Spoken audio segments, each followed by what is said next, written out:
Deficiência de ferro lesa o coração? A deficiência de ferro ela é altamente prevalente em pacientes com insuficiência cardíaca, tá?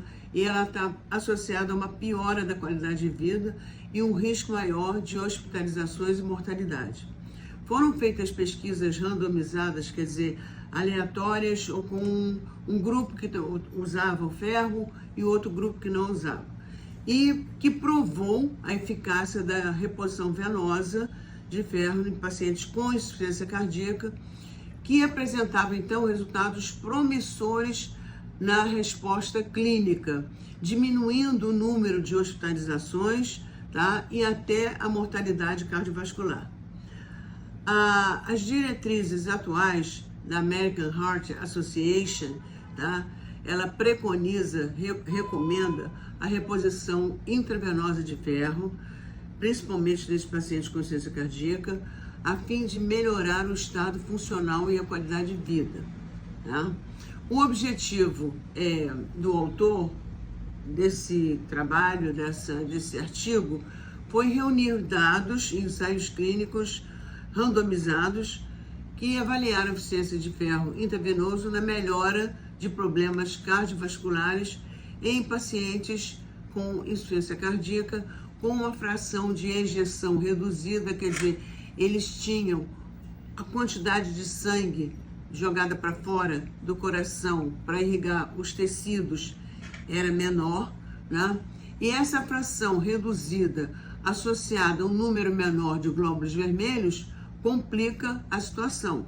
Então, a deficiência de ferro, ela foi definida como uma deficiência não do ferro sérico apenas, mas também da ferritina e da saturação de transferrina. Isso aí é importante, o quanto o ferro ele fica disponível, porque não adianta ter uma ferritina alta e o ferro não ficar disponível para ser usado pelos glóbulos vermelhos. Então, o mecanismo exato pelo qual a suplementação endovenosa de ferro melhora o estado funcional, não se sabe, mas o que se sabe realmente é que se a gente tem um número maior de hemácias, esse número maior de hemácias vai carregar uma quantidade de oxigênio para os tecidos, especialmente para as células que estão precisando ser oxigenadas e estão precisando de nutrientes, principalmente, no caso aí, os miócitos, que são as células cardíacas. E o papel do ferro, da suplementação de ferro oral,